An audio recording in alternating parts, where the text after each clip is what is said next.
Life will always hand us unexpected storms, an argument, a sudden change, a challenge that feels unfair. But the difference between chaos controlling us and us controlling chaos lies in one thing: our mind. If you can train your mind to stay calm, you don't just survive tough situations, you master them. Calmness isn't weakness, it's clarity. And today, let's talk about how to train your mind to stay calm in any situation. You don't have to control the storm, you just need to control yourself in the storm. See, every stressful situation gives you two doors. One leads to reaction, the other to response. Reaction is fast, emotional, and usually messy. Response is slower, intentional, and powerful. Which door you choose determines whether the situation controls you or you control it. Here's the truth: calm isn't something you stumble upon in the middle of chaos. Calm is something you train before chaos arrives. Think of it like strength training at the gym. You don't lift weights once and call yourself strong. You repeat, you build, you train. And when life throws something heavy at you, you're ready. So how do you train calm? First, pause before reacting. Even 3 seconds of silence can change the entire direction of a conversation or conflict. That pause is your power. Second, focus on what you can control. Most of what stresses us lives outside our control. People's opinions, unexpected events, other people's decisions. You can't control that. What you can control is your tone, your breathing, your words. And that's more than enough. Third, anchor yourself in the present. Fear lives in the future. Regret lives in the past. Calmness lives right here, right now. Take one deep breath. Feel your feet on the ground. Remind yourself, I am safe in this moment. Fourth, remember that emotions are temporary. Anger, frustration, panic, they're like weather. They come, they stay for a while, and they pass. Don't build permanent decisions on temporary emotions. And finally, choose perspective. Ask yourself, will this matter in 5 days, 5 months, 5 years? Most of the time, the answer shrinks the problem instantly. Calmness doesn't mean you don't care. It means you care wisely.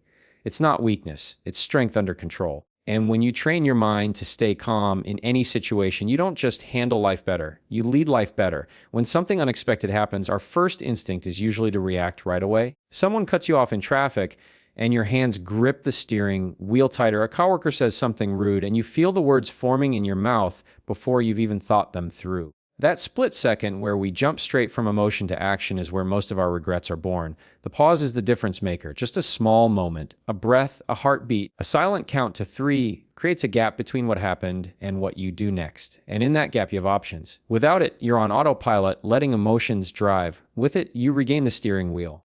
Think about the last time you snapped at someone. Chances are it wasn't because you thought it through. It was because you didn't pause.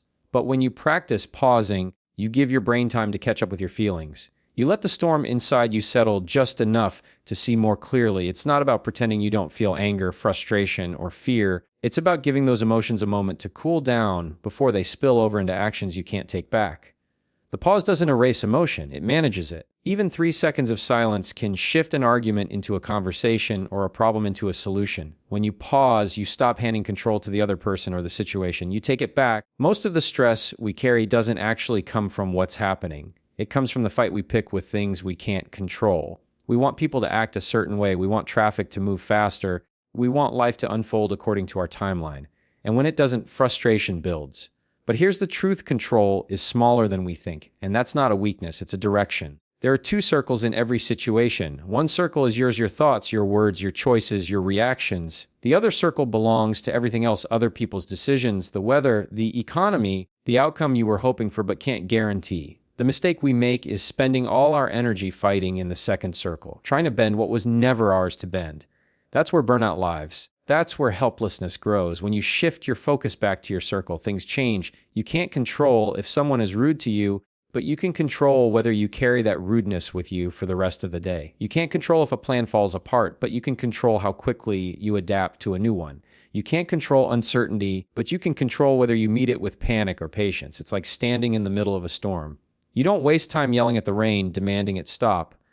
You grab an umbrella, you find shelter, you walk carefully so you don't slip. The storm still exists, but you've stopped giving it all your power. When you start focusing on your circle of control, life feels lighter. Not because the problems disappear, but because you stop dragging the weight of the ones that were never yours to carry. Most of our stress doesn't actually live in the moment we're in. It lives in the future, in the what-ifs, or it lives in the past, in the I should have. The present is usually much quieter than our mind makes it seem. Right here, right now, you're breathing. Your heart is beating. You're safe in this exact second. But the mind loves to wander, and when it does, it pulls us out of calm and into chaos. Anchoring yourself in the present is like planting your feet when the ground feels shaky. You don't stop the waves from coming, but you give yourself something steady to hold on to. Sometimes it's as simple as one deep breath, in through the nose, slow out through the mouth. That breath tells your nervous system we're okay, we don't need to panic. Other times it's paying attention to your senses. What do you see? What do you hear? What do you feel under your hands, under your feet? The more specific you get, the more your mind shifts away from spiraling thoughts and back into this moment. It's not about escaping reality, it's about returning to it. Think about it. Fear only works when you're in the future. Regret only works when you're in the past.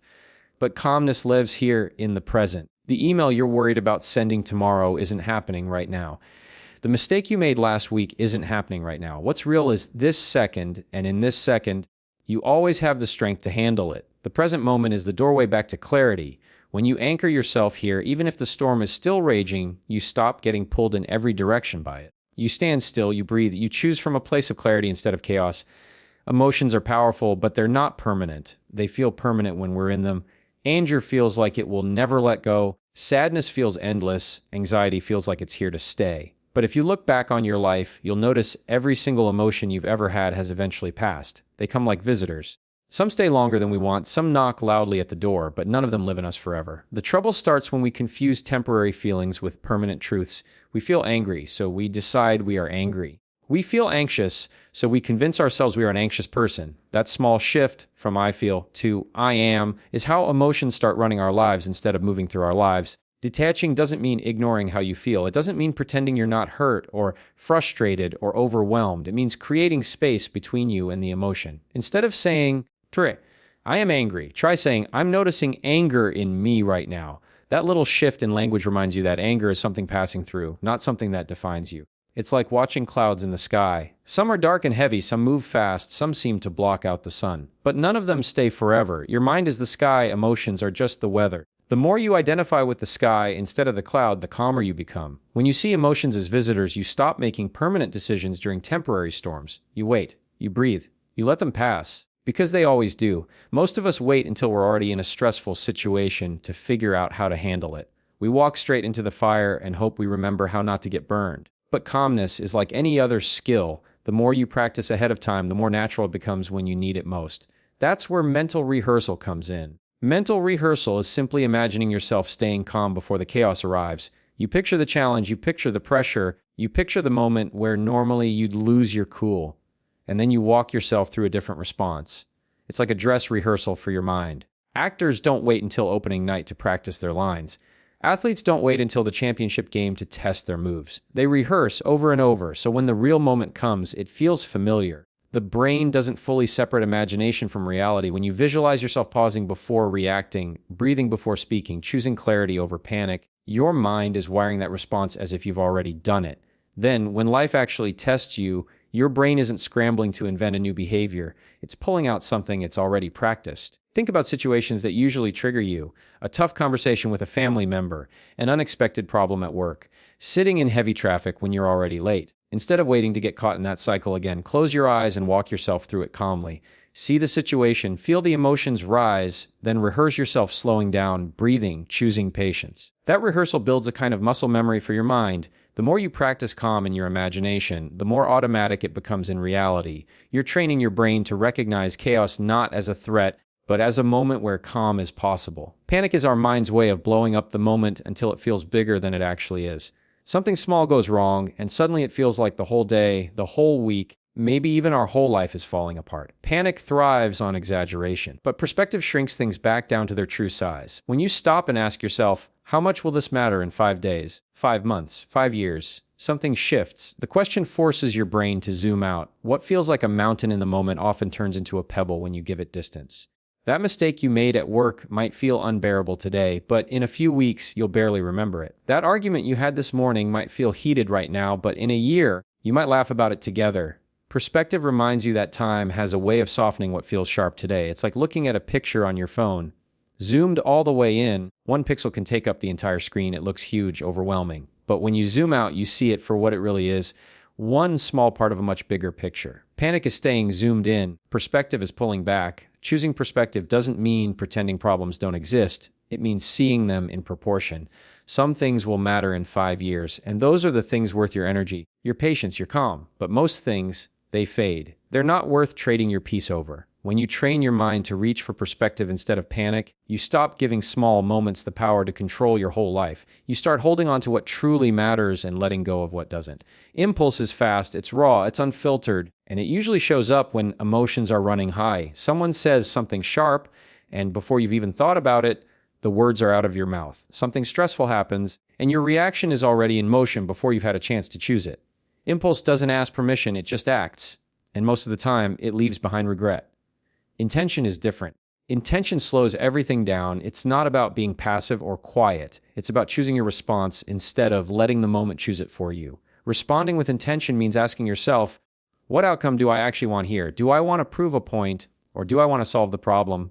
Do I want to win this moment, or do I want to protect the relationship? That simple pause to check your intention changes the entire direction of how you respond. Think of it like a text message you almost sent in anger. In the heat of the moment, your fingers are flying. The message is ready, and for a second you're tempted to hit send. But then you stop, you read it again. You realize sending it won't help. It'll only pour fuel on the fire. That gap between writing and sending is where intention lies. It's the difference between making things worse and making them better. Responding with intention doesn't mean you never get upset. It doesn't mean you stay silent when something matters. It means you don't let the first surge of emotion drive the car.